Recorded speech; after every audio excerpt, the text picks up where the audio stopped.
ഇന്ത്യയുടെ അഭിമാനമായ ഗഗൻയാൻ ദൌത്യത്തിൽ ബഹിരാകാശ യാത്രികനായി തെരഞ്ഞെടുത്ത വ്യോമസേന ക്യാപ്റ്റൻ പ്രശാന്ത് നായരോട് സംവദിച്ച് Thycaud government model higher secondary school വിദ്യാർത്ഥികൾ.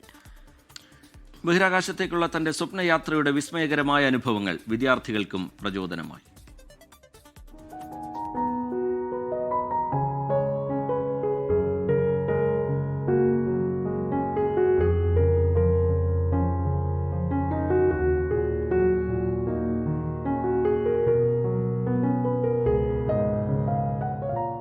ഇന്ത്യയുടെ ഗഗൻയാൻ ദൗത്യസംഘം ഗ്രൂപ്പ് ക്യാപ്റ്റൻ പ്രശാന്ത് നായരെ ആവേശത്തോടെയാണ് തിരുവനന്തപുരം മോഡൽ സ്കൂൾ വരവേറ്റത്.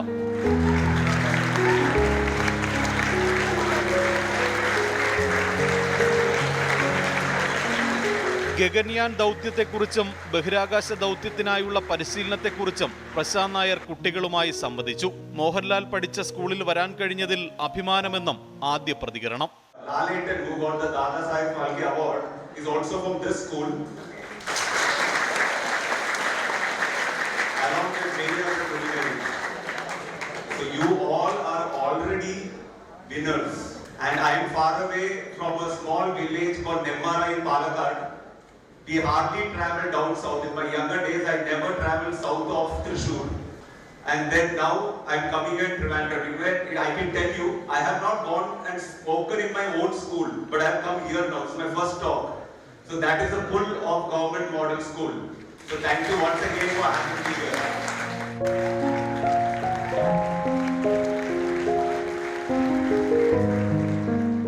തിരുവനന്തപുരം രാജ്യത്തിന്റെ സ്പേസ് സിറ്റി എന്ന പ്രശാന്ത് നായർ.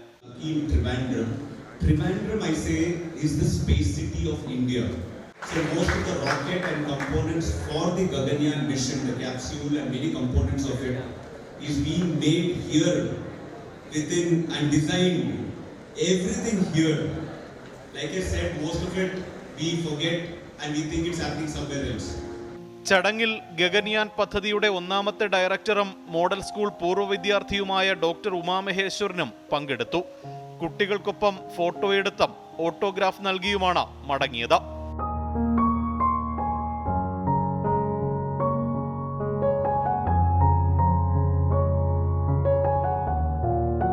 മാധ്യമങ്ങളോടും പ്രശാന്ത് നായർ നന്ദി പറഞ്ഞു.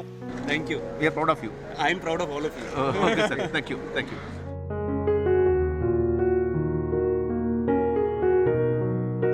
24 തിരുവനന്തപുരം. ലോകത്തെവിടെയായാലും ഏത് സമയത്തും 24 വാർത്തകളും ഓഗ്മെന്റഡ് റിയാലിറ്റി പാക്കേജുകളും എക്സ്പ്ലെയിനറുകളും വിശദമായി കാണാൻ ഞങ്ങളുടെ യൂട്യൂബ് ചാനൽ നിങ്ങൾക്ക് സബ്സ്ക്രൈബ് ചെയ്യാം.